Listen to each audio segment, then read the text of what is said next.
Welcome, welcome. Happy Monday. It is Women's History Month, March, and we are here with the amazing. He's back for his second interview. The Zay is back with me, Fashion Dolls. And how are you all doing? Welcome if you're just coming in. Zay is back for his second interview with me, and it's our very first interview. I want to say back in time. It's been so long. But how have you been? You've got a lot of news that you're going to be sharing with us. So, how have you been and how has 2026 been for you thus far?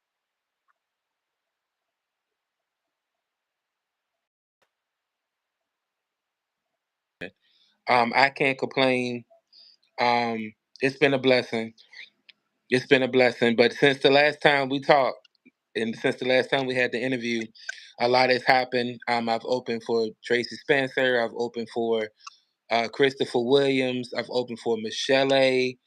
I had the great opportunity to work with Grammy-nominated artist Tiffany Evans. Um, Yes. I could go on. Recently, I just uh, opened up for Ray Royale from the group Metro City, early 2000s group Metro City from Boston. That was a great opportunity to do that, to have my own little 15-minute set to open up for him. And another artist that I had met back in Rhode Island 2 years ago, I had met him, and so we got an opportunity to work together again. And looking forward to doing some things in the future together. So, but it's just been phenomenal. Like I've had the opportunity to open up for Timberland. Had the opportunity to um, basically be on the same bill with Big Frida for Pride for my first Pride event, which was last year. I got to open up for Big Frida, and I finally got to meet Coco from SWV. I mean, I had a whole 10-minute conversation with her. Like I've been knew her son Jay because we met back in 2022, and we've seen each other more than I've seen her. And I've always asked like, "How's your mom? How your mama doing? What's she wearing today?" Because I'm big on we big on the '90s R&B, but got to meet her, and my phone was dead at the time, and I was like, I guess it's just meant to be like a moment like with her off of camera. So but we chopped it up for a good little while. She's so gorgeous and so pretty, and she smelled amazing. I said, "Look, Coco girl, I've been sweating, Miss Cheryl." So because I was performing it's hot on here now, don't mess up your makeup. But she's like, "You all right, you all right." The New York accent, it ain't going nowhere. But yeah, that was a great opportunity. I didn't get to meet Big Frida because I had to go to work. Yes, you guys out there, I'm an artist, but I work two jobs. I ain't making nowhere yet, but I'm trying to get. But yeah, You it's been are. awesome. You that you have to share with us today. You headline at the City Winery. Yeah, yeah, that was dope. I got to be one of the opening acts for Ray Royale. That was real, real, real dope. And I really appreciate him for that. We've been we've been talking for a little while. Well, my manager and I've been talking for a little while, and um, it was bound to happen, but just timing and stuff like that because he's been seeing footage and I've been a fan of his and he's grown to be a fan of mine because after I performed, he was like, "Whoa, yeah, definitely, we definitely gonna be locked in," because he was like, "Whoa," and I was like, "Okay, I appreciate that, man." He was like, "Nah, brother, you got range, like you could sing." And I was like, "Yeah, I ain't come all the way from VA to Boston to play no damn game." So it's been amazing, and just getting some love and some respect from icons and legends from the industry such as CC Pennison and Christopher Uh, Williams and Renee from Zane and Esther Dean and Keith Sweat. I could just go on and on of people just popping up or liking stuff of performances and things like that. It's just been a blessing. It's just been a blessing. So when people you and your mom listen to or your family listen to growing up and they see what you're doing as an individual artist, it's a blessing. So I can't complain. I haven't made it there yet, but I all I could do is just stay focused and stay positive. Yep. It's coming. And a very special shout out to my girl, Faith is the substance. Y'all head on over and subscribe to her channel if you have not. Okay. She says salutations and greetings, Jay. Snaptown, I see you, Auntie Trish. I see you upside. And Auntie Trish, I made you a mod. Yes, ma'am. The first time you live. I say to shout out to my brother. Make sure y'all go and subscribe to the Quick spot as well. And make sure Naptown, I see you, girl, keep cutting that. Make sure you guys follow the Zay and check out some of his music as well too. This is his second interview with me. We have a lot to catch up on. Now, we most of you at the winery. I mean, for everyone else, so what was that experience like for you? You gave me clip after clip after clip after clip. So what was that like? The open- The experience was really good. This was like my second time at City Winery. It's a funny story behind this because the first time I was at City, I left this little history, little piece out. But I was at City Winery back in 2025 to do background for a show called Love in London. So I went there to do that, and I was backing up a artist by the name of Burton. Aubrey Burton. I think I got her name right. I can never get her name right. But I basically did an amazing job with backing her up for the Live from London tour. So basically, the Live from London tour, basically, she was doing the Dale part, and um, another girl was doing the other part.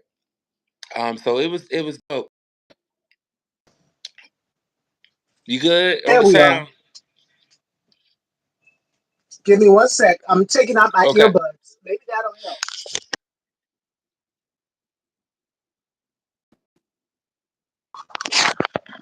And we're back.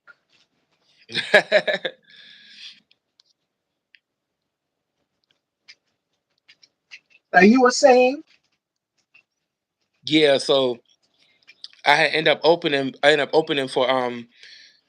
for well, doing background vocals for two young ladies. One of them were basically one of the finalists from America's Got Talent 2018. Her name was Aubrey. But she was real cool, and that was my first time at City Winery, but that was Pittsburgh, so I was just doing background vocals.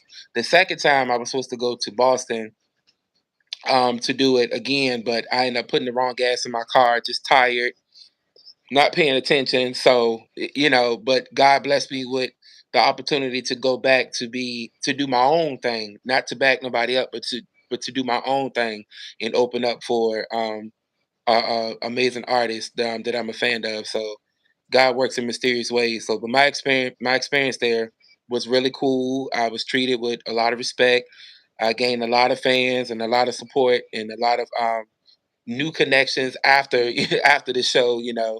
But I went up there and I showed up and I showed out and showed love and got a lot of love back and got like I said, new connections and just great. I can't can't complain. So and it's all about networking and getting yourself out there 100%. And this is what we're doing in the chat. I see Squad Magazine. Zay is my boy. He is amazing. How does it feel to have all this love in the comments as well? And the echo went away, y'all. I got my earbuds in. yeah, y'all. I was instructed to wear um earbuds by Miss TV, but unfortunately, I left my earbuds in my locker in the gym. If I don't know if you guys could tell, but from the very first interview we did back in 2022 or 2023, that was a lot heavier. Woo! So a lot So has long ago. changed. I've lost like 80 pounds. So working out, just trying to eat right and stuff like that. So yeah, so I've been blessed to try to keep it off. I'm so proud of you. Like, we both have been on a weight loss journey. You Yeah. both can tell from our pictures the difference. Every morning it's been. What brought about this change in the new year of 2026? Because you mentioned 2022. We did that interview years ago.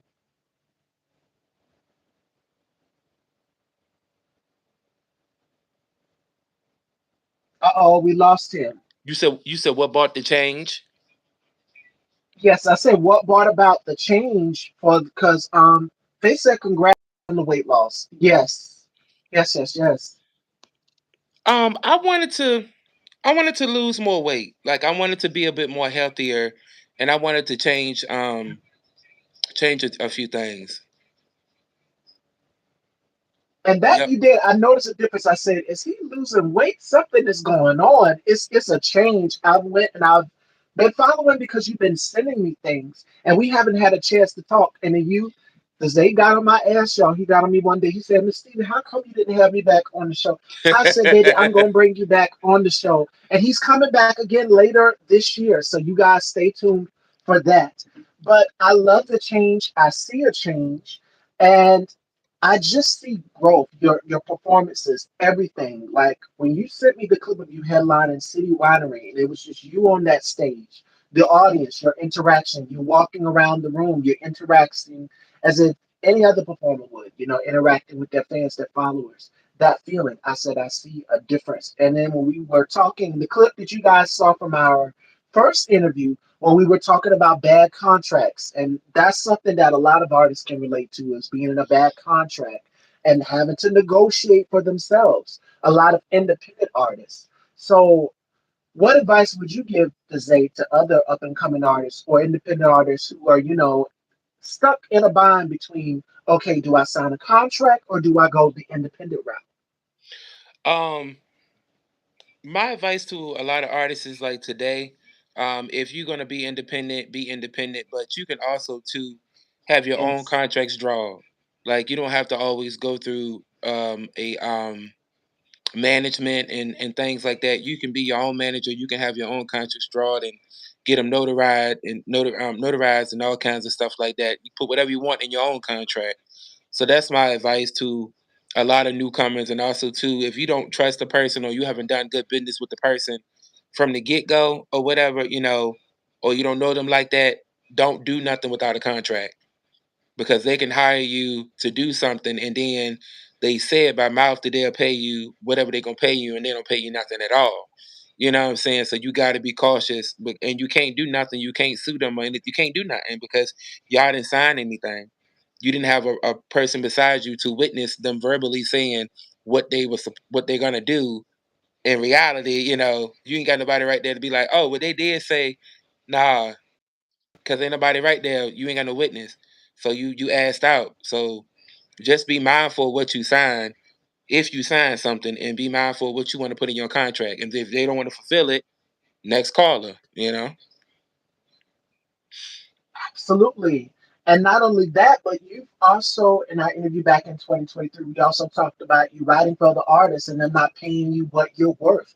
That is Right, another issue that goes on in the music business as well, too. And we talk about it all the time. Um, Making sure that if you wrote a song for somebody and they're giving you full, make sure you give that artist credit. Make sure that you're giving the artist or the songwriter credit as well too. If they're writing on this song with you, that was something that you touched on in our interview back in 2022, 2023. It's been so long. We keep in touch, but it's been so long since we've caught up. And I know a lot of independent artists can relate to that. So there's so many programs, so much books out here that can help you as well too, like Behind the Music, Unsung, just to name a few. And my brother, K Tooks put a green heart in the comments if you're still here. We talked, he sat down, you've mentioned Coco, he sat down with Todd from SWB. And I'm pretty uh-huh. sure Coco has told you the same thing in the conversation that you had, which is understanding how the music business works. And how do I know so much about it is because as a music consumer, I sit back, I read, I study what these artists have to do to get from point A to point B. And it is very pivotal and important that you listen to the ones who have experienced this. And you have tenure in this business because you started off singing along in church, singing along, working your way up to the top. And it is important that a lot of artists understand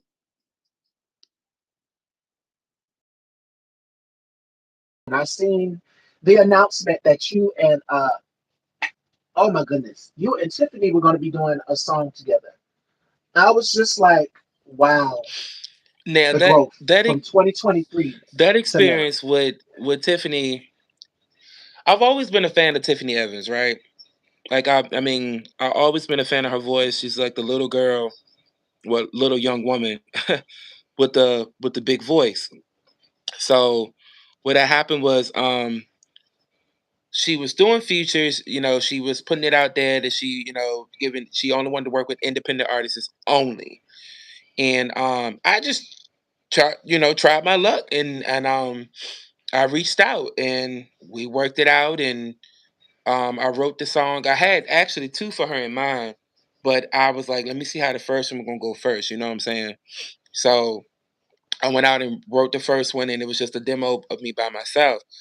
So I sent it to her, and I was a bit worried at first. I was like, dang, she ain't sent nothing back. I ain't heard nothing back. Like, what's going on?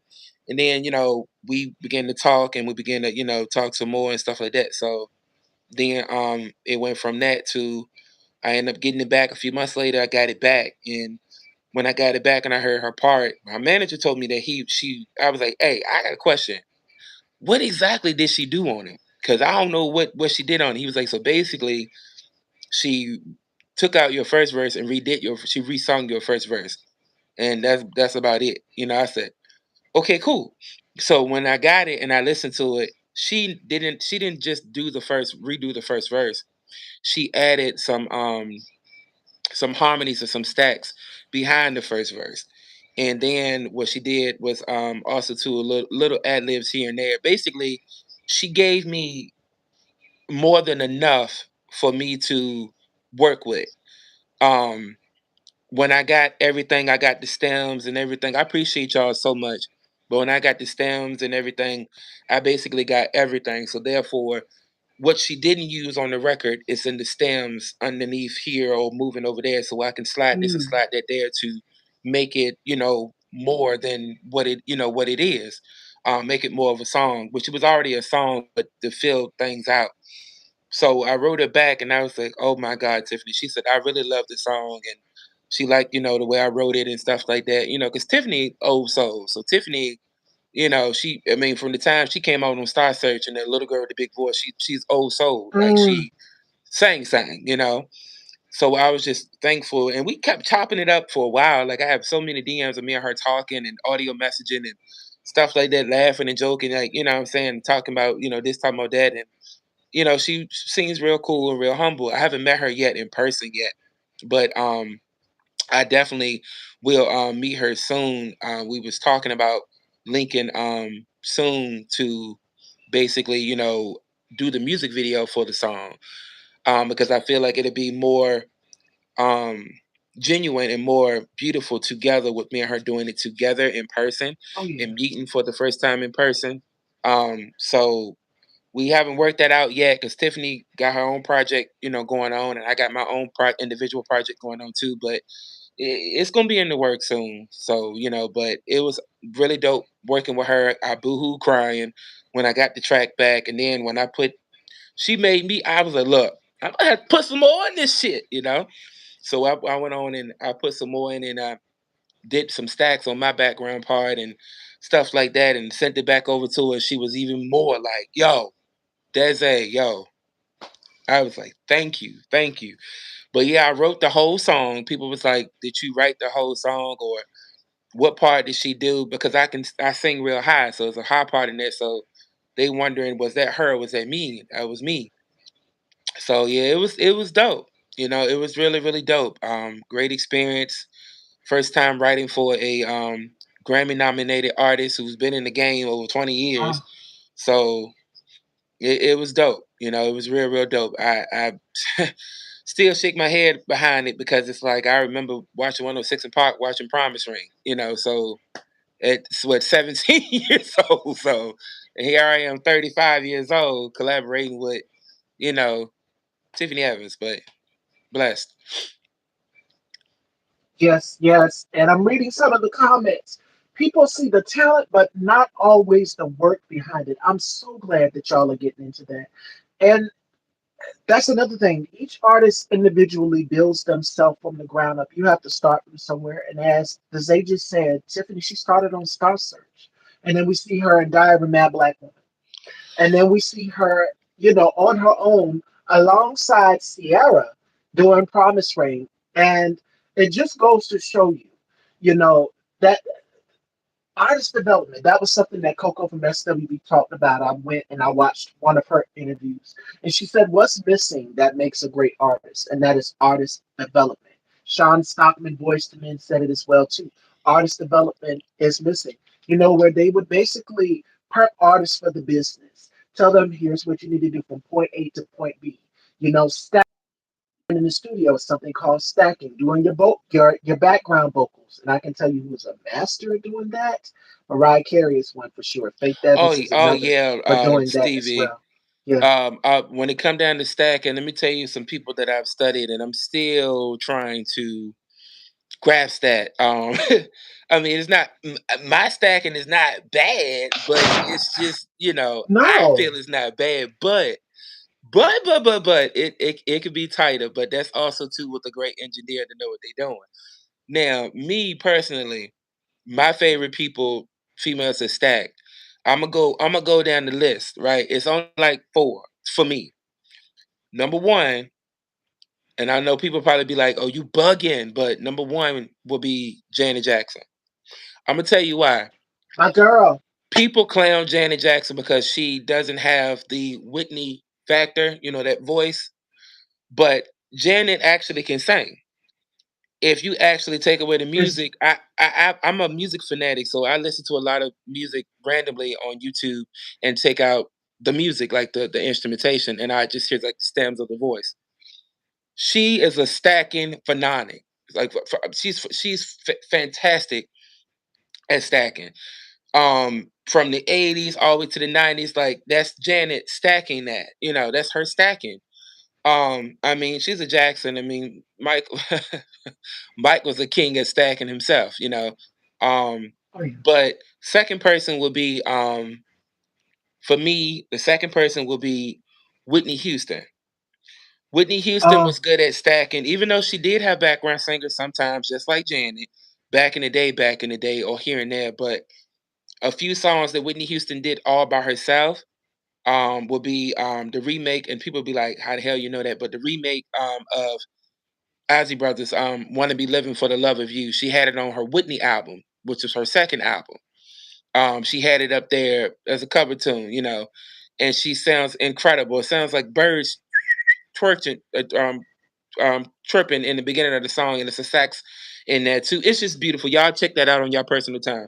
But she sounds really good on that, and also too, "I'm Your Baby Tonight." She's doing all of that, which it's rumored that she recorded the whole song in I think 10 or 15 minutes, and there's a 4-part wow. harmony in that song. Like it's stacked, and that shit takes stamina. She's awesome.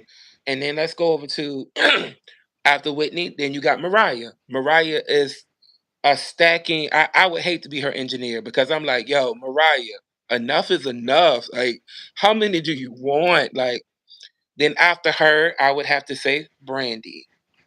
Brandy is phenomenal at stacking. And then after that, I would leave it at Jasmine Sullivan. And after that, I can't really say much. That's it. So that was my stacking queens.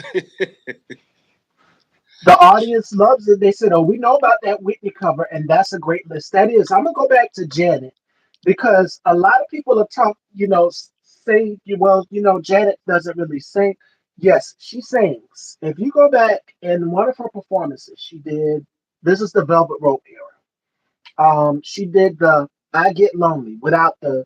It was basically the gentleman played it on the piano for her, and you've heard her actually sing it live. And the background singers were there. She sung it. So yes, she can sing. She said, show anybody up because what she does is almost like a. It's not whisper. It's very sensual. Each singer has their. Whitney's one that will take you to church. Another that would take you to church. That's I feel as though doesn't get enough Justice, is Fantasia. Fantasia is another uh, that will take you to church and Now, make you feel it. that damn Fantasia. Like I always tell people, always ask me like, who's my favorite female singer like of today, and she will always be number one. That is a collaboration. Whether I'm Mm, willing to write for her, open for her, or what, I probably pass out when I see her in person, like in like a meet. Or they probably gonna have to carry me to the back or escort me out. She is definitely not on some creepy, weird stuff, but she is my inspiration of this generation. Like you got some people they look up to Beyonce. I love B. I love B. I really do. But for me, I'm a Fantasia boy. I'm a Fantasia boy. I love her story. Her story is very similar to mine. She was picked on. She was, had a rough life. I was picked on. I had a rough life. You know what I'm saying? Like I was picked on for my voice being high. She was picked on for her sounding like Donald Duck. Listen, it's just your family won't nothing and this and that or whatever. You know what I'm saying? Relationship, just a lot of stuff we were very very similar on. And we come from the church, so it's a lot. She even when performing, I show her she comes over me a little bit, because I act like her too. She's an old soul, just like me. So I always been a fan of Fantasia, and she's one of those girls. She's definitely one of those girls. But yeah, Janet have a lot of good moments that will really strike your emotion, as much as get you in the mood too. Like I feel like Janet is just that girl. I mean, you don't have to be a big voice singer to be heard or be seen. Everybody have their own thing. It's just that whatever you do, please perfect it. Just perfect it.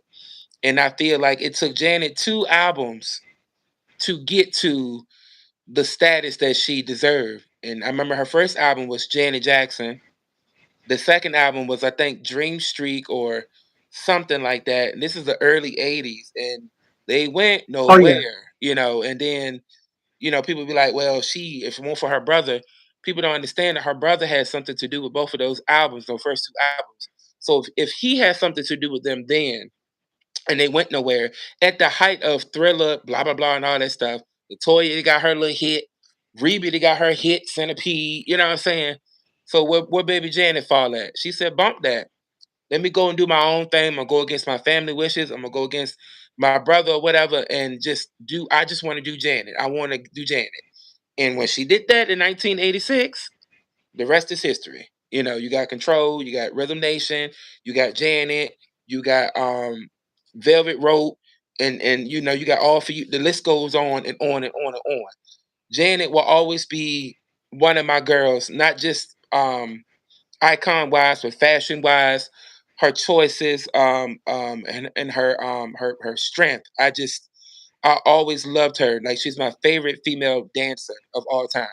I don't care what nobody said. Like when you get 50 something, and I've seen it with my own eyes, and she all on the floor with early in the morning, you want this. How she did it jump, and she all on the junk and all on the floor. I seen that after she had that baby. Because she was here at the Scope. The Scope is only a block away from where I live at up here in Norfolk. So she was at the Scope after she had the baby when she was with the A-Rap guy. So body snatched, titties up, teeth showing, pony sitting, just makeup beat.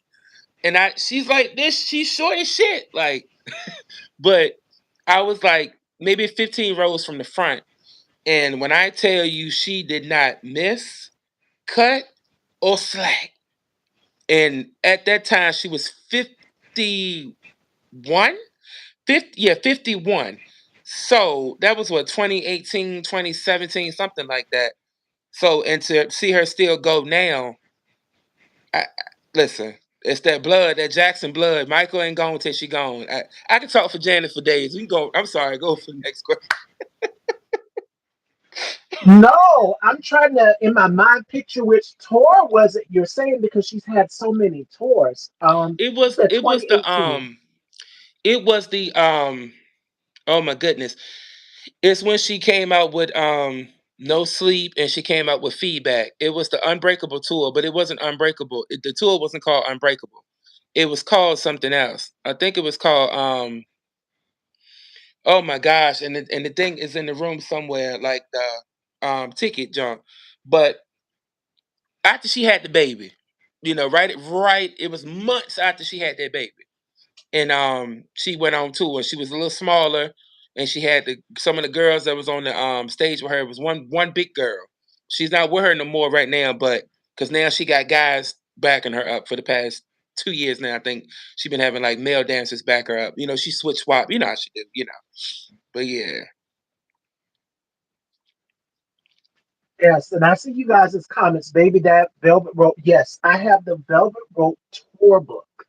And then I have the Velvet Rope album, of course. Fantasia's voice is so beautiful. She did that. Yes, she bounced right back. And it just proves to have longevity in this business, you always have to reinvent yourself as an artist. yeah. And another female artist, they didn't mention Mary J. Blige, who's another. But That's my girl. Mary has always constantly reinvented herself every single album. I mean, all the way back to 411, she gave us My Life right after that. And then after My Life, it was what? Share my Share My world. World. And the list goes on and Yeah, on and on. Mary and So yeah, each yep. album, she's reinvented herself. Every artist, when you're an artist in this business, you have to reinvent yourself because the consumers, the listeners, we have a good ear for music, and we're picking up on the things. It's like something is off, something is off here. And I'm one that likes to study what goes on in the background. So when you say stacking and BG background vocals, that's something that I listen to as well.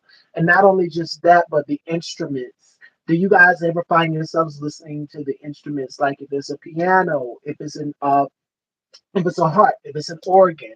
And another thing I love about Janet is that she has mixed rock and roll, hip hop, R&B all together. Mary does it as well too. It's Yeah. mostly R&B and hip hop, but she does it as well too. She'll add a little guitar or something to hers. Yeah. But you guys have to catch up on that.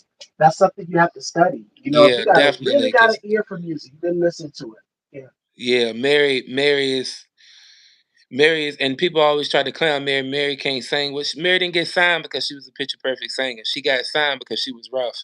No. They signed her for a reason, and that reason was she was rough. She was pitchy. She was street. She was hard, and then she represented for the girls who didn't want to be prissy, who didn't want to listen to Whitney Houston, who no shade to Whitney, but you got them hood girls that just think that that's just too, it's just too soft for me. I need, and Mary was the closest thing to a rapper by any female, and at the time, she was the closest thing to a rapper, but she wasn't rapping, but she can rap, but at the same time, I just think that Mary J. Blige picked up where Michelle A left off at when it came down to riding these hip hop beats and things like that. And she's a sweetheart too in person too, Michelle. She's tiny too, but Mm. those eyes are just gorgeous. Ooh, she was so pretty. But I mean, we were like face to face. Like, is you guys y'all check it out on my Instagram. But yeah, she Mary. It's something special about Mary, and I don't like how people be trying to carry her sometimes and stuff like that. I love Mary's voice. I like the ratchetness back in the day. I love the raspiness. I love the all the hood crap and this and that, whatever. It sells records, and then on top of that too, it's very relatable to a lot of people, including males too who are straight. I have a supervisor. He's almost he's almost 60, and we talk about that My Life album all the time. It saved his life. It brought him through some dark times and stuff like that, and it brought me through some dark times. And still, I'll pop out My Life just to pop it out when I ain't even going through nothing, just to pop it out and get my do do do do do do do do go there. And she'll never go out of style. Mary J. Blige, I think she gonna die fly. For real, for real. That's a fly ass woman. Like, Auntie Bad. And not just that, but like you said, she sings from a place that's real. But at the time, you had Mariah, you had Whitney out, and she wasn't trying to be like them. Like what what people, the listeners, can relate to is something that is personable to us. And Right. she was able to be personable, sang from a place of pain, and we could feel her pain, and that is deep to a lot of us. Not Yeah. that not that Mariah couldn't do those things, but Mary is just something about her, that it factor that she had that was so relatable to us. You know what I'm saying? And I think that a lot of artists, you have to have relatability to anybody who's being able to listen to your music. And not only just that, but that is essential. That is vital. That is the medicine to our souls. Because, like you said, we could put on that My Life album, and that you mentioned And let it that rip. is one of my Yep. favorites. That is on repeat. The My Life Yep. album, and then the Mary album in 1999. It was just like Yep. a sudden shift. Like I'm at peace. Right. I'm being real on the My Life album, and then when she did Mary in 1999, the all white, you guys know the cover. Yeah, and she's It's like sideways. I'm Yep. at Yeah. peace. Yes, I'm at Yep. peace. I'm at ease. You could feel that on either one of those albums, and I think that's what keeps drawing her to us. Janet and Mary both have catalogs that reflect different versions of themselves. So, like, how do you decide what version of your audience is to meet this season, though? Mm. Hold on. What was that question? Uh, Lee Valiant Art says Janet and Mary both have catalogs that reflect different versions of themselves. So, like, how do you decide what version of you your audience is meeting in this season, though? Mm, Good question. So Mary and Janet and Mary both have catalogs that reflect different versions of themselves. So, like, how do you decide what version of you your audience is meeting in this season, though? Okay, so I plan on dropping an EP pretty soon, like in a month or two. We're working on the EP, and this EP is called "Here for not here." What it's called? "Here for a Long Time," not "Here for a Good Time," not a long time. So it's a fusion of Southern soul, funk, go go, and R&B. Like that's the fusion of it. Here for a good time, not a long time. So that is one EP I'm dropping because I've been dropping singles since 2022, but I never dropped a full project. So that version of me, they'll get the old soul. They'll get the cookout version that if I could say his name, like that R. Kelly backyard party, step in the name of love type of stuff. It's just a level of maturity, and I'm grown, and I really want to have a lot of fun. I don't want to be so down. But there's one song on there called Flowers to close it out to remind people that just because I've got over my life situation, you know what I'm saying, my life era, quote unquote, that don't mean that I can't still deliver a very, very emotional and positive message for people to get through on like a gospel church blues type of level. Um, so that is the version that they will be getting of me pretty soon. But in the summertime, they're going to begin a totally different version of me because I'll be dropping my very first LGBTQ EP. So that's going to be on a whole nother level, but it's going to be very 90s, very, very 90s infused. Like, you got Brandy and you got Aaliyah and you got, Monica, you got Tony, you got Vanessa Williams, so many Mary J. Blige, Mariah, so many parts of my voice that I have not exposed to people yet on record. I do more in my live shows than I do on record. I always do. It's just because I'm more of a live performer than a studio, head. But this time they're gonna see a more LGBT side of me. What the kids call it trade or butch queen or whatever. They're gonna see that I am gay. You know what I'm saying? Because a lot of people don't really think that I am because the voice, the clothes and this and that, because not all openly gay males are, right. they think if you do music, you're gonna be your Saucy Santana or your Billy Porter, and what works for them. But I don't want to be like that. That's why I love Duran Bernard so much. He's one of my he's Uh, if they was to ask me who was my male inspiration of the LGBTQ that's living and doing well, he's number one at the top of the list. I would love to write for him, do background for him, or open for him. But he's amazing. But that I hope that I'm answered you so guys' question out there. I'm a Gemini, so what I give you, what I'm saying, just know it's real, but don't get too comfortable because it could switch just like that, meaning that, you know, whatever I'm feeling, y'all gonna feel. And whatever somebody else is feeling in their heart and they put up on me or whatever, and I have the permission to write about it, then y'all know about it. But just stay tuned. The gas still gonna be pushed to the damn metal. So don't matter which way it go, you go get these hits. So and I what you just said when you used other artists, Saucy Santana, and you said Billy Porter. All of these artists out here, every artist has their own. Uh, that's what's so unique about the music business. It's like going into an ice cream shop, and I use this analogy all the time. Everybody's gonna have their flavor of what they like, so you can pick as many flavors of ice cream as you want to. And what I love about Duran is that Duran is another who's able to include add blues and maybe a little bit of jazz, and maybe a little funk, bit of yep, soul, all of these things. Not all of these artists are in a, put themselves in a category. And you know who else was keen on that, not putting themselves in a category, was Prince. They call Duran our modern day Prince. And that's from Billboard magazine. Billboard magazine calls him our modern day Prince. Do y'all see how much of an influence and how he mm-hmm, has studied Prince to all the way to the point where he would wear the type of shoes that Prince would wear. He'd be yep, the clothes, all yeah, over the piano, all over the keyboard.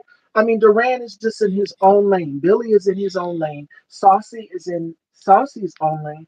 Everybody has their own lane, and that's what makes all of these artists that we love and admire so unique in their own way. Because we don't want to be like the next person. We want to be like our own selves. That's just like with Mary J. Blige. Mary said, I'm not into, the gowns, the dresses when she first came out. It was streetwear. She dressed how she saw women dress in her environment. And the right, style progressed as the albums changed. So, for each album, the sound is going to be different. And that's mm-hmm, what you have to do as an artist. Again, that's where artist development comes in. You start off somewhere. SWB is the same as well, too, Coco. And I can remember that. She said we wasn't into the gowns and dresses and stuff. We were round-away girls. We grew up in New York. Escape is mm-hmm, another group. We started off right here, harmonizing together. The same for SWB. And that's what it's about. And as the years progress and go by, your style changes, your sound changes. So no other artist wants to be like no other artist. But of course, they right, study other artists that came before them. right. Like uh, uh, Fantasia, Aretha Franklin. You can tell she studied Aretha Franklin. You can tell she studied Tremaine Hawkins. All of these women that were Whitney Houston is another. All of them that were in the church, that started in the church. And what I I love always about felt like Fantasia is that yeah. I always felt like with Whitney Houston, and I didn't notice it till later.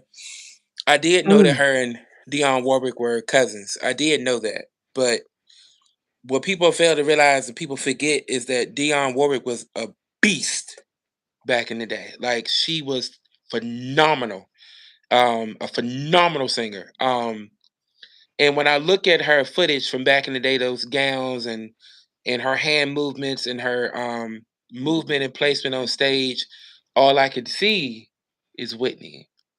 So I think in some kind of way, Whitney didn't only just study her mom, she studied Dion too.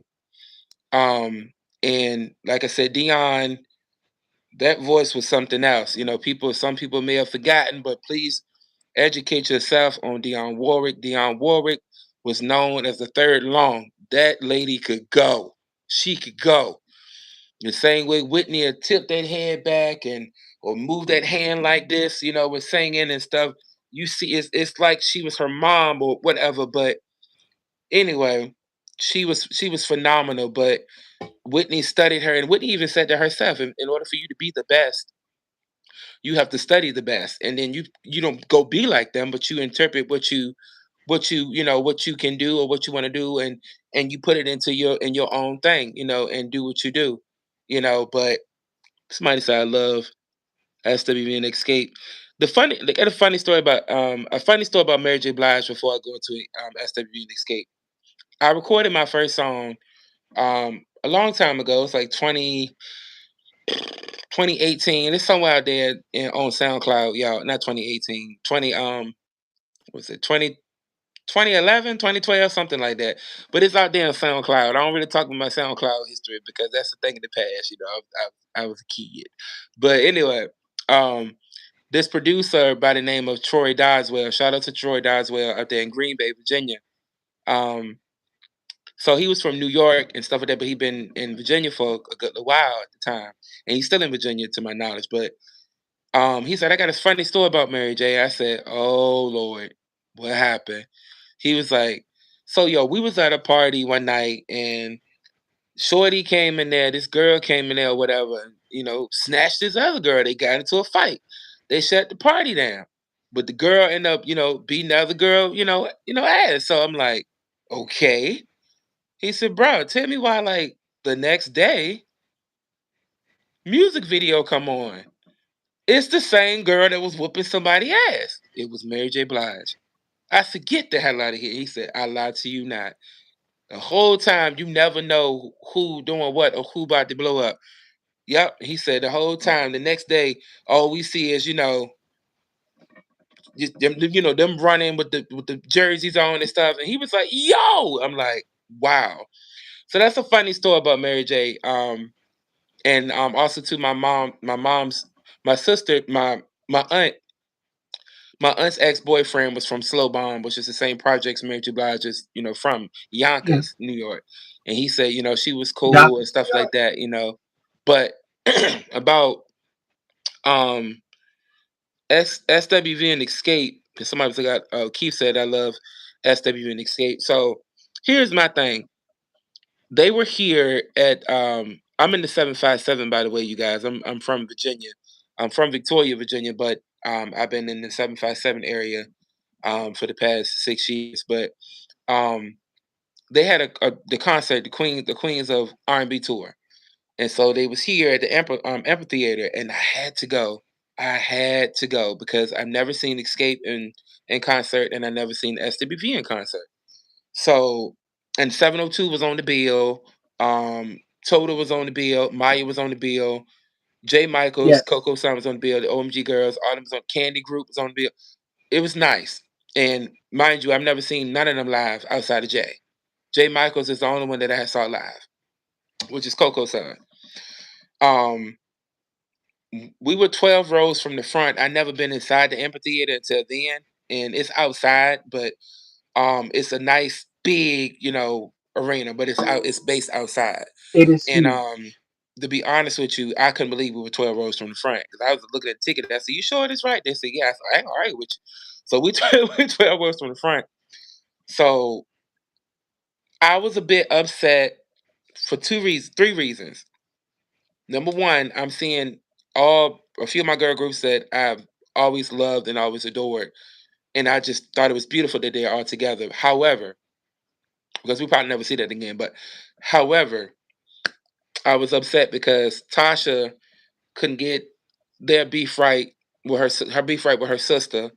So that's one thing that really upsetted me because I felt like if I'm going to see Escape, I want to see all of my girls. I'm sorry. I think it's a personal issue between them two. That's family. I get it, but I wanted to see all my girls. But they did an amazing job, and I was jamming my ass off. Um, SWV. What can I say? Coco was just I don't know. That took me. That's when I was crying. I was crying actually throughout the whole damn show because I'm a crybaby when it comes to R&B. Not because I'm sad, but because I'm reminiscing and some people not here. So I'm kind of sad, but I'm not like sad like you need to go sit down somewhere type of sad. I'm just I'm happy, but I'm kind of like it would have been better if such and such was here with me, but they're not, or they're Yeah. deceased, because that's what we grew up listening to. Real R&B. And also too, Taj really killed it on You're Always on My Mind. She did a ad lib and stuff like that. I said, okay, Taj, but Coco with the song, the remake of If Only You Knew by Patti LaBelle, she was in the corner part of the stage, and they had on silver like this. They looked real cute, and she had a short blonde hair, so she was in the corner part of the stage, and she did it, the If Only You Knew, and Todd and Lily was like, "Girl, you better sing for your mama tonight, girl." And then she, Coco was still going, and Lily was like, "Girl, I don't think they heard you, girl. That ain't good enough." Like, you know how they be hyping each other up. But when I tell you, she was good. She was just, how they do. And I was just like, to be and see it in person. I said, "Yo," because I think she had some gum in her mouth at one point and she had spit it out. But and she had this hat on. She took that hat off. I said, "Bruh," and, I was like, "Damn!" And then a year later, I meet her. But anyway, in person, But I think she knew me and my friend was there. Me and my homeboy was there because I wore. She saw my story earlier on what I had on because I was saying that I'm so happy I get to see girls and da da da.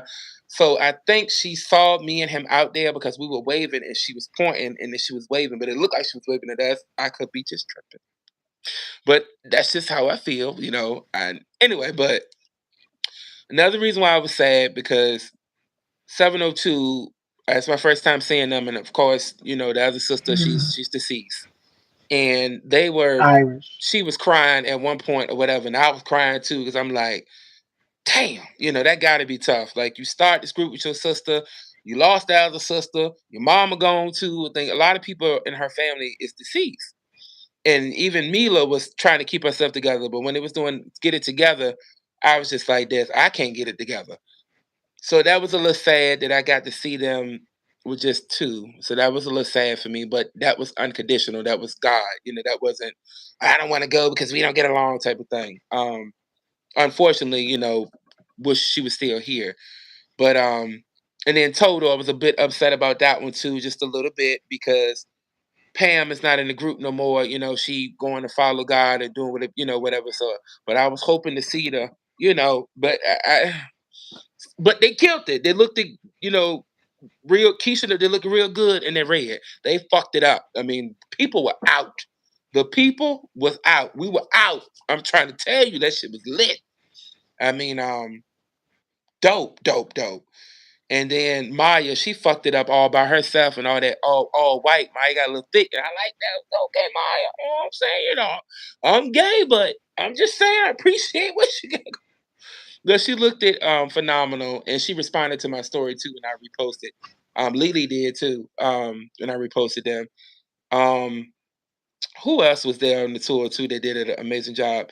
Jay did an amazing job, but he Coco's son. He ain't got no choice. Oh yeah. She gonna get his ass. But you don't go up there and make me look bad, Jay. Do it. Just do it. If you're gonna do it right, I can hear it now. But he was phenomenal, and the OMG Girls was great, and Escape was incredible. I really love Tiny energy. People clown Tiny about the butt job or this and that, but I see why Ti is still with her for all these years. It's something about Tiny's attitude and her personality that I like. And I don't know what it is, but I just feel like she's one of those girls that like, what's up? How you doing? Like it's not even like some Hollywood shit. Um, Yeah. I really love her energy, even when they was on the show, the Family Hustle show and the Escape and SWV show. It just seemed like she the littlest one, but she always the peacemaker trying to get, but she'll get rowdy, but she would get you together, and I always loved that about her. And I don't like when people try to bash her. You know what I'm saying? I just feel like she's a dope ass person, but um, one day I meet her too, and I feel Candy's a dope ass person too. They give her a hard time too, but Candy's that bitch. Oh yeah. Candy's that bitch. She is. She will always, for me, be one of my inspirations as a songwriter and as a black sheep that Oh yeah. shot on up to the top the right way, the hard way. So And I like Tasha. Tasha was my favorite in the group, but it just made me upset that I didn't get to see all of them. But sorry, y'all, to go on that little rant about my girls, but that was my experience, and the concert was dope as hell. Nobody got shot. Nobody got into no fight. We came out as the people, and we had a good time in the heat. And I hope everybody went home and had a good time. So yeah,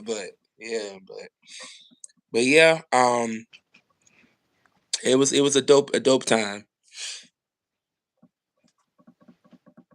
And yes, my brother did interview Taj from SWV. She is a sweetheart, and she answered some of my questions as well too, um, about music. Because you guys know that they did the for Panther. It was a film called Panther, and it was like all of these Oh yeah, various yeah. female artists from Salt and Pepper, Vanessa Williams, Mm-hmm. Karen White, Aaliyah. Pebbles, TLC, In Vogue, Aaliyah, Monica. Um, who else? Tanya from War and Treaty. She was on there Mm-hmm. as well Petra. too. Petra was up Um, there too. Yeah. yeah, Patra, Karen Wheeler. I mean, the list goes on and on of all these amazing women. Mm-hmm. Joy Joi, she was on there. Um, Taylor Collins, I think, was on there. It was so And many. Queen Mary J. Latifah. Blige, of course, was on there. Yep. Queen Yeah, Queen Latifah. Yo Latifah. yo. Mary. Set us down. Set us free. She had this whole. Yeah, I remember. The video was black and white. Left Eye was on there. Yeah, yeah. TLC and In Vogue when they was like freedom. Pop. Yeah, that show was cold. Yeah, Yep. I remember Tasha that. Tasha was also in that video as well too. So you Yeah, guys will see Tasha in there. So it was all of these female artists. We asked her about that, and we were talking about Aaliyah. Aaliyah was there as well, and we were talking about how we just couldn't get over the passing of her. oh yeah, So you guys go and check out that interview with my brother King Tukes. Like, yeah, we talked about the passing of Aaliyah. I think we lost many music giants within the past given years, give or take. We lost yeah. so many. But her out of all the deaths of a lot of artists in passing, I just heard something about hers don't. Well, a lot of their deaths don't sit right with me. But a lot of them Mm, have already met and created their own legacy. Aaliyah was just getting started, and I feel like there should be justice for Aaliyah because it's more to that, and I'm gonna just leave that where that's at. But um, going to the Brandy and Monica tour, when I found out about it, I thought it was a rumor. Number one, so I had to wait until the tickets, and people was like, "You crazy as hell." So when the tickets had dropped, I had got my tickets um way before they even hit here in Virginia because they was at the Hampton Coliseum. And I don't want to go to the Hampton Coliseum and see them there. I want to go somewhere else and see them. So my ass went to North Carolina, and I went and when they came out, I was already crying because they came out like holding hands, and the way that their hair was, and my friend at the time, my homeboy, we, he's a Brandy fanatic. I'm a Monica fanatic. I relate to Monica because Monica is a little bit more raw than Brandy. Brandy was a bit more as an artist. I love Brandy. As personality wise, and somebody I can just kick it with, it would be Monica. It's just Monica. I relate to her more. She's an underdog. I'm an underdog. You know what I'm saying? Like I got to fight hard. She had to fight hard. So I just relate to her more.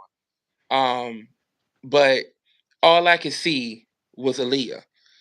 Just looking at them right beside each other, mm, both have shades on, both have dark hair. Monica's is kind of coming over her face, and I'm like, is it me? Or do you see this shit? And so my friend was like, it's not you. And the lady beside me, she was like, all I can see is Aaliyah. And I just started crying. And we all was crying. And I was like, because people fail to realize that people always mention Brandy, Aaliyah, then Monica. No, it's Aaliyah first. Agent Nothing But a Number first in 1994. That was dropped May of 1994. Then you had Brandy dropping in 1994 in September, months later. yep, Then you had Monica dropping in 1995 in July. five. So, Miss Thing. Yep. yeah. So my thing is like, yeah, they were all preteens basically recording an album at the same time, which was probably like 1993 with different studios, but they were like 12, 13 years old when it was recording this shit.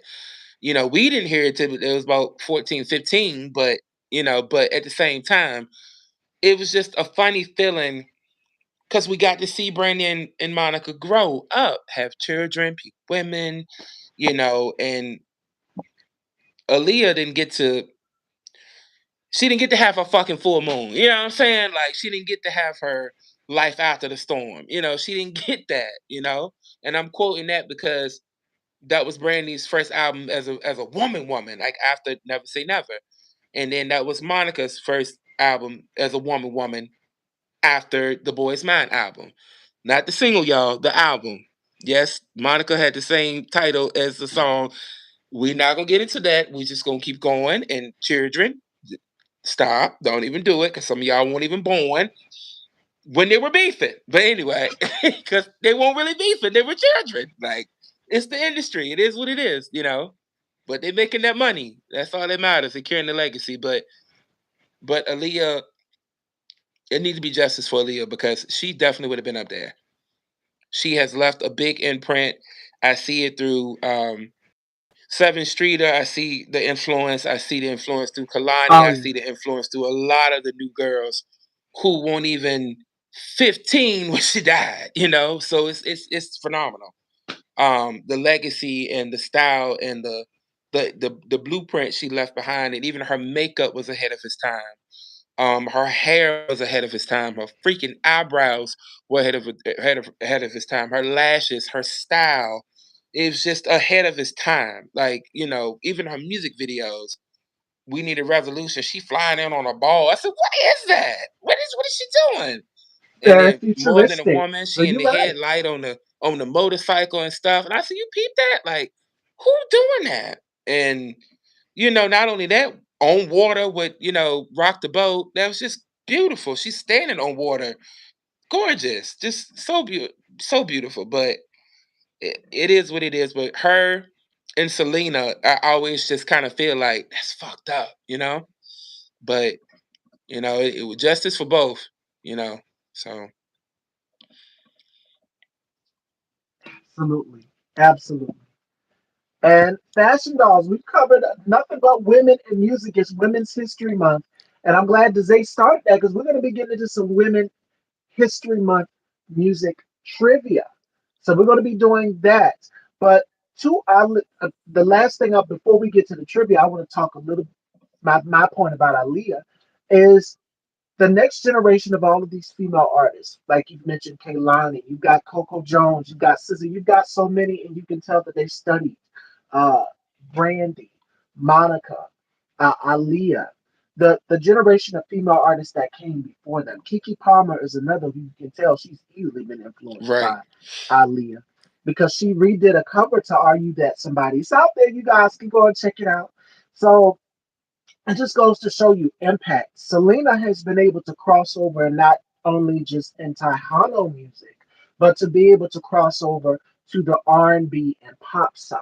Right. And us as African American listeners, she's won our hearts already. So I agree with everything with what the Zay just said. Is these women deserve justice, and I'm so glad that organizations like the Music Hall of Fame or the Rock and Roll Music Hall of Fame for recognizing them and that inducing them into those Hall of Fames and celebrating their music, celebrating their legacy. And we as the listeners and the fans, we have to make sure that we are keeping that legacy going on.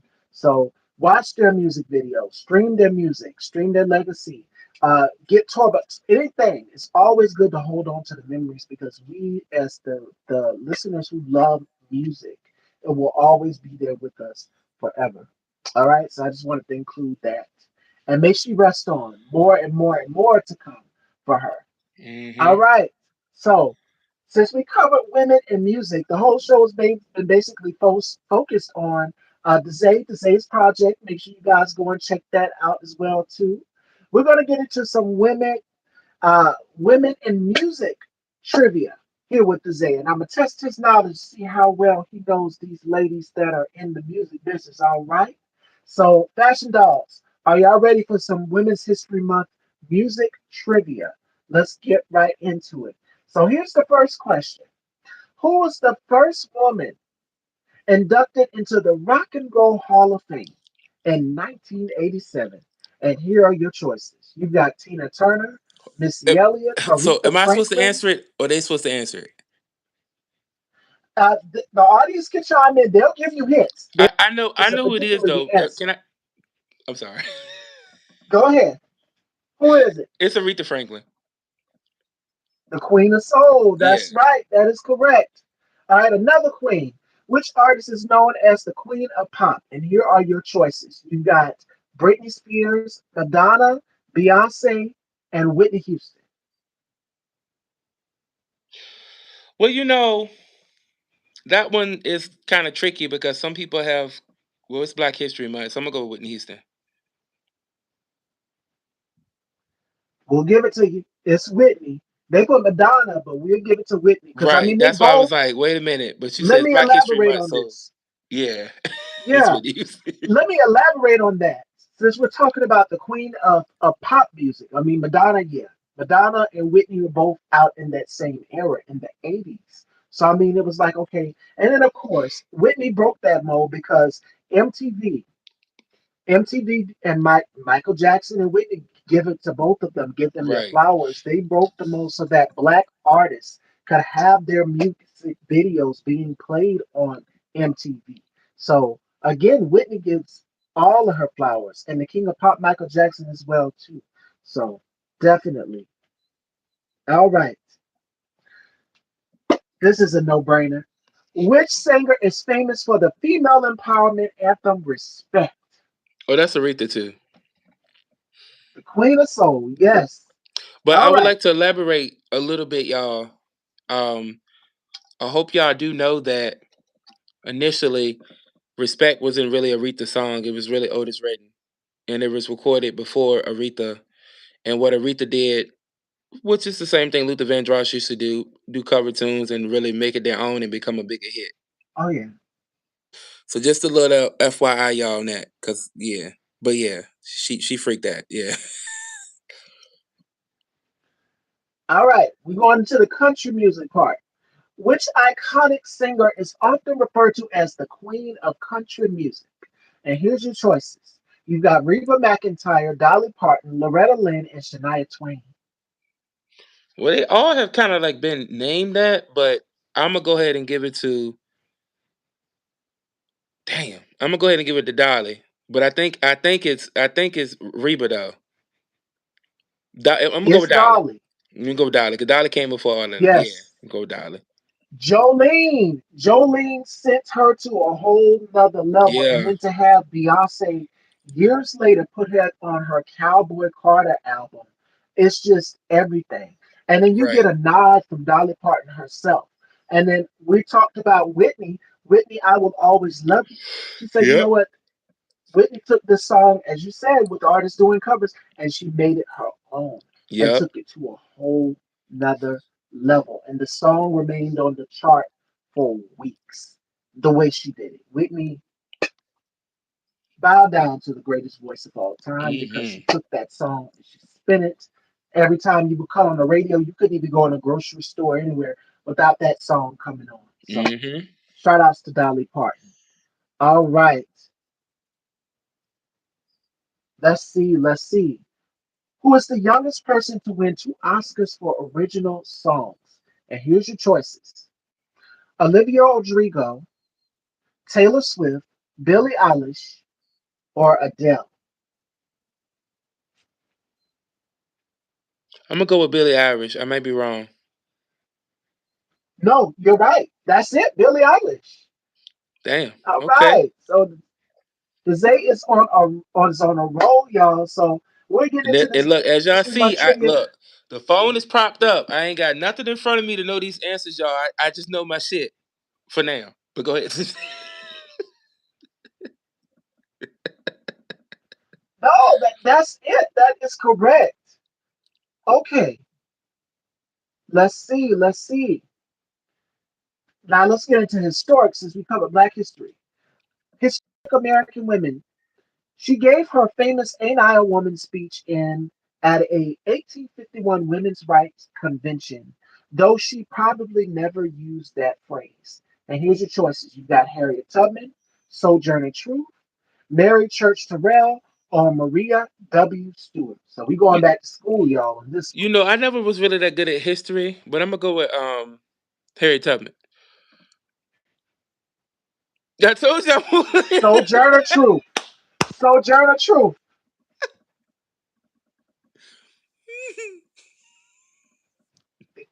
Sojourner Truth. Yes. That's who did Ain't I a Woman. Okay. So that just about concludes our Women's History Month trivia, Fashion Dolls.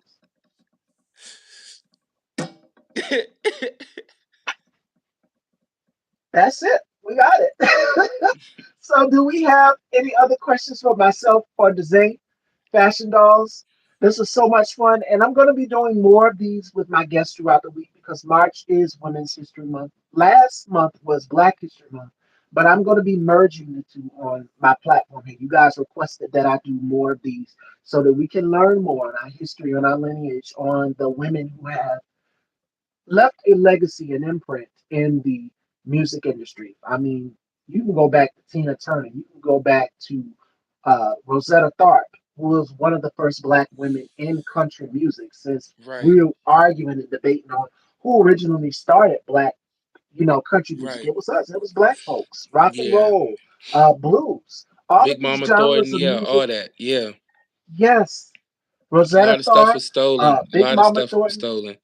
There's a lot of history. I always tell people, I know, like, to some people they feel like it could be like a good movie or a crazy movie or I don't know, a sad movie. But Yes, Cadillac Records will tell you a lot of stuff, and there's a lot of stuff that's hidden and not in the movie. There were other big great acts beyond Muddy Waters, beyond Etta James, beyond um, Baby Walter, Chubby Checker, and Chubby no, I Checker. ain't said Yeah. Chubby Checker. It's what's his name?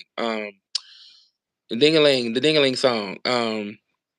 Oh God, the Black Elvis, basically. Y'all look it up. Y'all know what I'm talking about in these comments. But there's a lot of stuff that was stolen and twisted and bent over or whatever and left out. But me personally, I always felt like, yeah, Wolf.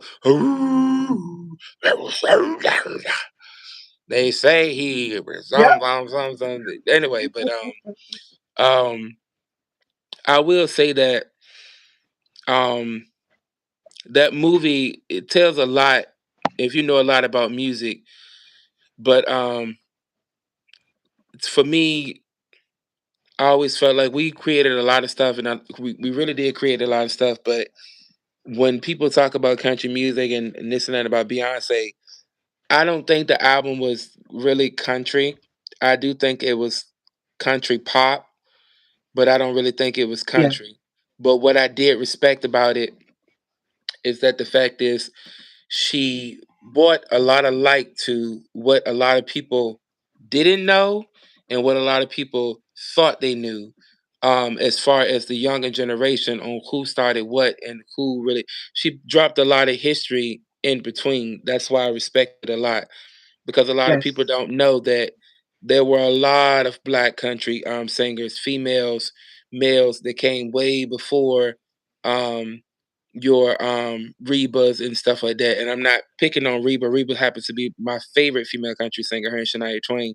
Oh, I But and I love them. don't feel that they're Yes. racist at all. I think they're really sweet, and I really think they're fair. And Dolly, I think they're all fair. But certain country singers out there are very ravish and they're very racist.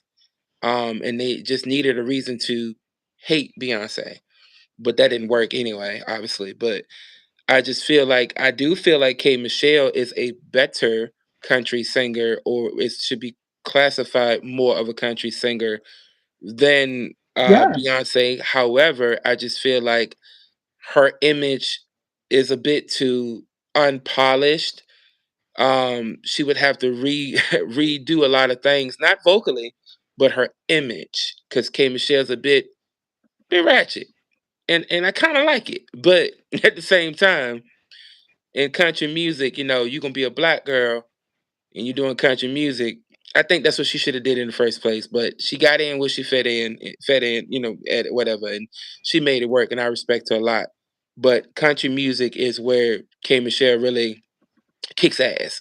Um, she had a song called "God I Get It" on her on one of her albums, and when I tell you that song always get me through, and I heard her sing it live on BET, one of the BET honors or something, and she was sitting on a stool and she sung it, and I had cried because that is the Kimberly that I want to see. I mean, the R&B is cool, but girl, country is where you belong, baby. But who knows? We may see it blow up like it did for Beyonce. I do wish that would have they could have met together and did something. Her and B, maybe that would have boosted. I don't know, but yeah, what the person look what they did to Little Look what Richard. they They did never, to Little oh yeah, Richard. they They never never gave gave him him his his rose props, and and rock I and I roll. think that had a lot to do with Yeah. him being LGBTQ. But he was also too ahead of his time, just as well as Oh Sylvester. A yeah. lot of people don't give Sylvester not a lot of respect because Sylvester didn't give two fucks. Sylvester put on that wig and sit there with that makeup and just just be chilling, childish, just didn't, and he wasn't rude with it. He was just real cool and um you make me feel. Come on, Sylvester. He said, touch. He said, like you should. That's the come on now. But yeah, but that's one I've always loved and adored, and I always felt like he sounded like Aretha Franklin when Aretha Franklin sounded like Aretha Franklin in the 80s. I think Oh, that voice is very similar. But Sylvester, yeah, Sylvester was a lot, but Sylvester was basically I ain't say the blueprint of Little Richard, but it kind of you know but for me, I just feel like there's a lot, and I'm gonna go back into Beyonce for 1 second. The Renaissance album, I respect that shit because it oh, brought a lot of you know LGBT things to the light. A lot of queens that were forgotten, and you know, and you so did a single as well too. So when you said Renaissance, we think about your single, which I put in the note, "Take It yeah, to the Floor." So I yeah, mean, it brought out ballroom culture. This type of music brought out ballroom culture. What she did was able to merge all of these different musical genres. Now, Act Three, they're speculating. I don't want to, say what rock I and think it roll, could be. I think I know what it is. Rock and roll, that's what they're saying. So, I mean, if you pay attention to her dropping pictures, Beyonce dropping pictures, every artist has a hidden message in their music, right, and there's a hidden message in what they wear or what they post. I'm like, okay, she's getting ready to drop something because remember when she dropped Break My Soul, she took all of her pictures down off of Instagram. Everything just went black. And then she popped up with the single. She emerged with it. And then we got, that she's coming out with new music. right, So artists have a strategy of releasing away. And back to Sylvester. Sylvester was one that did not care. Sylvester did not care at all. And if you watched his episode of Unsung, you've seen actual footage of him in the studio was saying, the same with Michael, the same with Beyonce, the same with any artist saying, we're gonna we're gonna do it right or we're not gonna do it at all. And he right, said, get this tin can out of here or we're not gonna do this. That's how right, Sylvester was. Sylvester was a consummate perfectionist. The same way Luther Vandross is. We talk about stacking. We talked about stacking today in today's show. And these are artists who are sensitive about their craft. They are very professional about their craft. right. They don't play. And I'm like that too. Somebody had mentioned Luther to me, like they was like, because we was at the studio Mm, and the person was like, "You remind me of Luther." I said, "Ooh, please don't say that." I said, "Somebody you do. said Jared Levert, and then somebody said this, and somebody said that." Somebody mentioned R. Kelly, somebody mentioned Joe, somebody had mentioned Brahmin, but they mentioning goats, like they mentioning goats, like some dudes that can really blow. Um, but me personally, I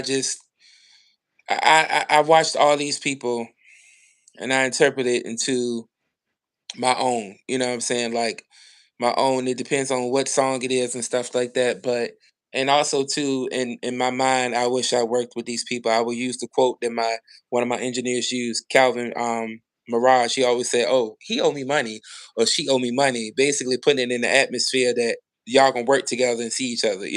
Eventually.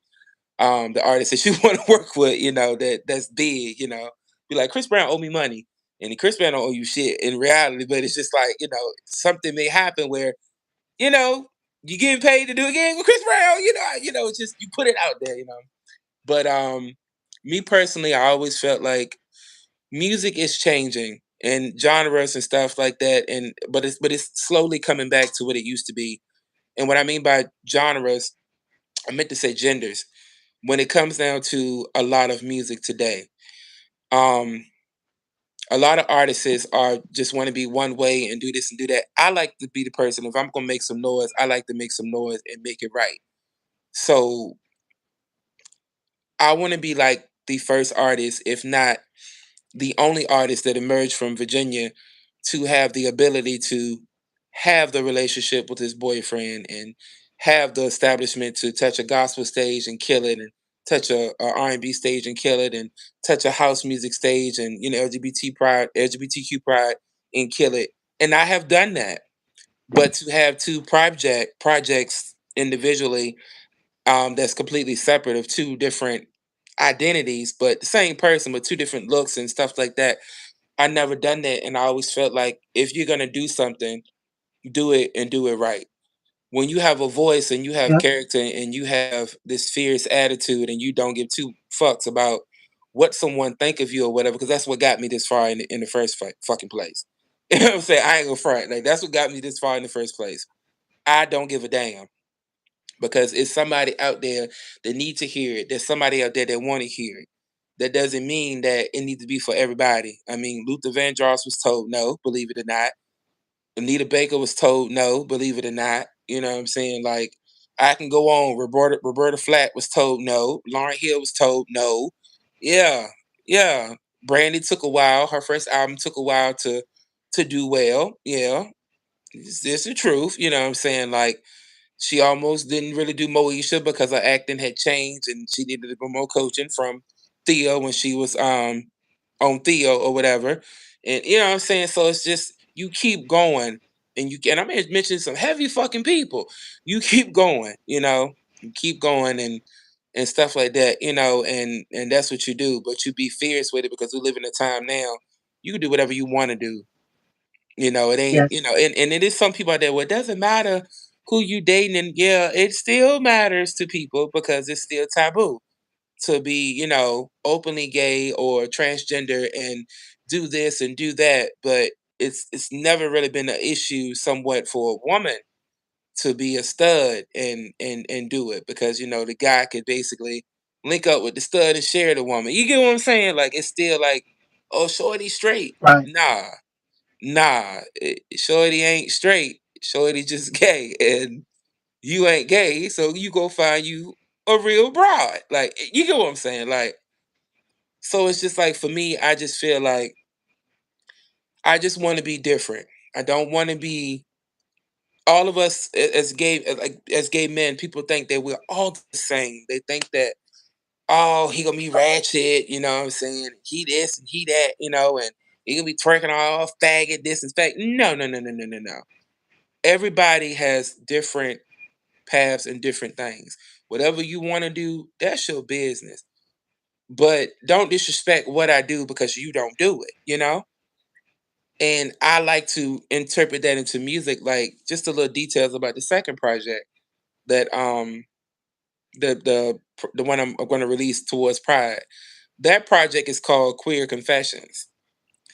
And so basically in the EP it's going to be songs like Lay in Her Bed, like basically on some Tony Braxton Just Be a Man About It, R. Kelly download shit, like straight up 90s, early 2000s, like storytelling shit. Then I have one called In My Mind that I did perform at Pride last year and it still remains unreleased. But that one was basically about being in love with another guy that I grew up with and he knew I was gay and you know what I'm saying? Like in my mind, he was basically, you know, in his mind I was his homie, but in my mind he was my man. He was mine. Like he literally was mine. Yeah. And respectfully, I never crossed the line because you know he won't gay, and I won't lose a friend behind a nut or a good time. I respect him enough to keep it in my mind, even though he knew. But I never crossed the line with it. See, hearing Mm. stories, love stories like that coming from a male or openly gay male is kind of unheard of these days in songs. So what I'm saying, and it's time for a change. So that's gonna be coming soon. It's time for a change. So I just want to be able to do that and also to write for other people and get some placements and get songs in movies and TV shows. And I would like to do that, and act a little bit more and be a part of other stuff. And I'd like to do a lot more, but we'll see. It's coming. It's coming. You've done the work, and it's more to come.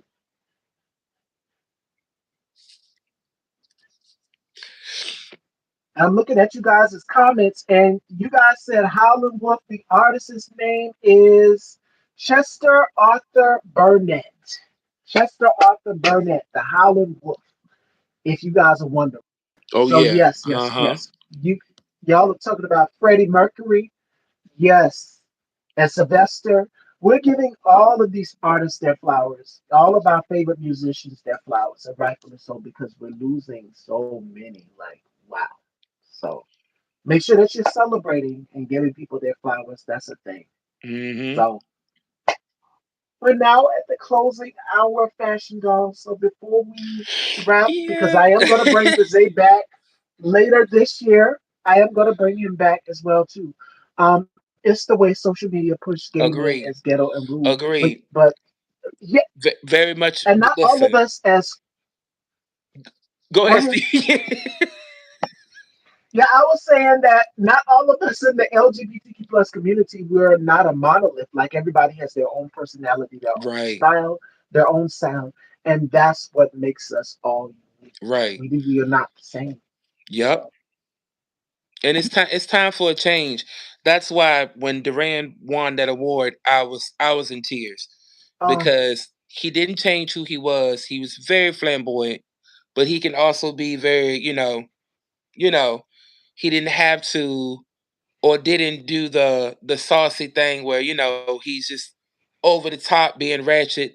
The motherfucker really can sing and he have talent. I mean, he could sing and got talent. And when you can sing and got talent, you can be extra and do this and that on stage. I would like to see him more in Broadway and in some movies and maybe some endorsement deals because he has that oh, personality. But dude.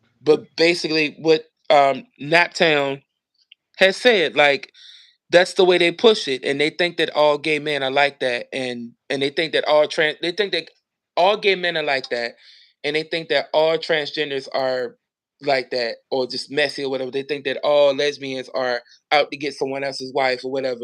We're not all like that. Some of us about our business, some of us about our money, and some of us about doing right. We're not wicked, evil people that's just gonna be going to hell because we're not doing what your Bible says. Don't be quoting the Bible and try to get in the Bible to basically throw something at me when you playing the lottery and you sitting there and you got a child out of wedlock and things like that. You know what I'm saying? Watch it. Because just because, we queer, that don't mean we ain't here to know what we need to know. So,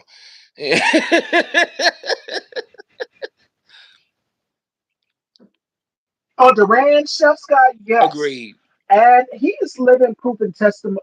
Another artist that I would say also that is living proof and testimony of that would be Ari Lennox. They both started Yes, they did. doing their videos here on YouTube. Yep. Both started doing their videos here, as Chef Scott just said. And look at them now. And he has a personality where it's just like, not only just his personality, but just his craft. You can tell he's really passionate about it, Duran. Right. Like I said, you will see him climb up on top of the piano and put his leg up. If you watch this Tiny Desk Just concert that extra, he did dressing with like Bobby NPR, from the Proud Family. yes, the Proud Family. I love it. So I mean, he doesn't. But That's creativity. That's creativity. Right. And Prince was the same way. Prince didn't care, and he had the same type of personality. Where it's just like you turn it on, you turn it off. You're about your music and your business. When it's time to get in the studios and record and work, that's what it's about. Yep. But as of So, now, you guys, if but you guys looking for my music, it's on all streaming platforms under my name, Deze. My latest single is me and Tiffany Evans R&B song, heartfelt song called "Tell Me Why." We all go through situations where uh, we're in relationships, and or we were dating someone, and you give, and you can't get half of that shit back, not one time. So that's basically what that's about. I thought about Brian McKnight, One Last Cry, and a lot of other '90s songs and ballads that came to my mind. So, and I interpret what I interpreted and wrote it from the bottom of my heart, and it won her over. So what I'm saying, won Tiffany Evans over. So that was dope. You could be expecting a music video or visual um in regards to that later this summer. And as of now, I'm working on my EP and traveling and doing shows, and also too working on a few other projects and things like that. So just be on the lookout. Don't worry, because if we following each other, I'm damn sure gonna send it to you in the DM. So just be, I'll blow it up. But yeah, just be on the lookout, and I really appreciate you having me, Stevie. It's been a while since I've been on here and stuff like that. So I really appreciate you having me back. So yeah. And I will bring you back because you guys love to say you guys were engaged, really engaged in the conversation today. We touched on a number of things. So make sure that y'all are following Dazay. I will have his information tagged on IG. Make sure you're following him. And the EP is called That We Can Expect Here for a Good Time, Not for a Long Time. So y'all make sure y'all stay tuned for that as well. And Tell Me Why featuring Tiffany Evans. Make sure you guys go and check the single out. Beautiful single. All of the Zay's other singles as well too. I'm Good is one of my favorites, and Take It to the Floor, which is like we talked about Beyonce's Renaissance. Right. So if you love Beyonce's Renaissance, you love that single. So y'all go and Right. check that out as well Yeah. too. All right, fashion dolls. There we go. And as always, it's great catching up with you. I had a great time, and I'm gonna bring him back on later this year in the spring or summer. We have something scheduled. I Okay. texted today because we talk. And I said, Right. "Would you like to come on the show twice?" It's only fair. It's only fair. And I'm Yeah. gonna be bringing him back a whole lot more because y'all have been enjoying the music conversations lately. If not with the Zay here, then me and my brother K Tooks. And yes, it is official. Me, Tony, and K Tooks will be doing a music panel. So I'm gonna get in touch with Tony, and we'll definitely keep in touch as well too. If someone walks away from this interview and then hits play on your music for the first time, what do you want them to feel differently? That's a question before we wrap.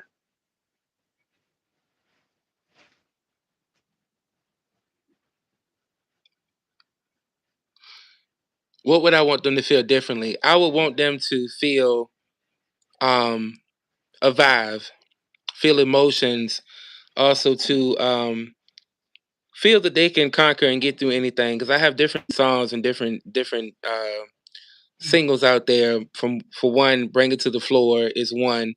That's one I want you to literally get drunk and be at a raid or something and just fuck it up. Don't hurt nobody though, but fuck it up. We'll try not to hurt nobody. And then I have another one called "Live Your Life." That's basically saying accept who you are, love who you are, and just don't care. Yes, If authentically. you full of shit, just acknowledge the fact that you full of shit. If you know you are the shit, just be the shit and you just do your shit. Live your life because you only get one. We all on borrowed time. You never know what's gonna happen. So whether you do things right or you do things wrong, people still gonna talk about you. Don't matter. Speaking of that, my other single, "I'm Good," which hits towards a gospel That's my favorite. gospel contemporary thing that basically talks about my life and stuff like that. So that always hit people. And also to another one, "Only I Can Be Me," which hits right back to the LGBT. You can only be who you are, and even if you're not an LGBT, just only you can be you. You can grow, and some people may not grow or whatever, but it's just only you can be you. You know what I'm saying? Don't be afraid to shine brighter than the stars. The lyrics itself is just it, and I wrote all this, y'all.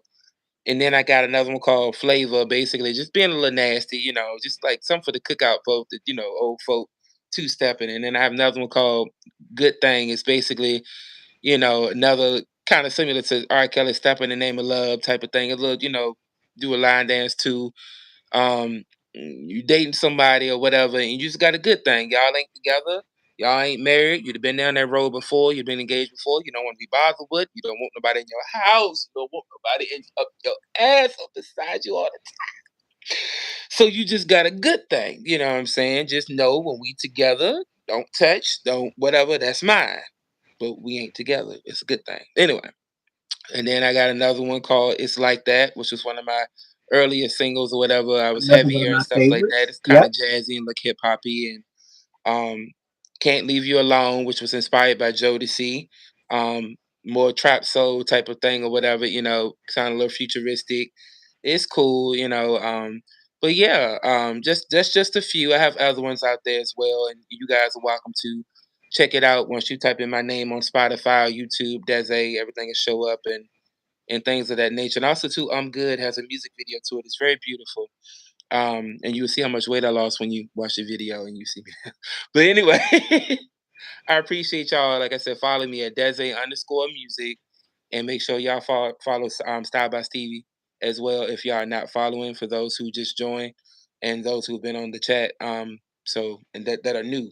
So yeah, I really appreciate being on, and um that's all I got. And thank you so much. I had a great time, and I can't wait for the next one. The Zay is coming back, so make sure you guys please stay tuned for that. And joining me Wednesday, we'll be back Wednesday. Tom Paulino joins me. So make sure you guys tune in for that as well to hear and subscribe to Style by Stevie Daytime on YouTube if you have not.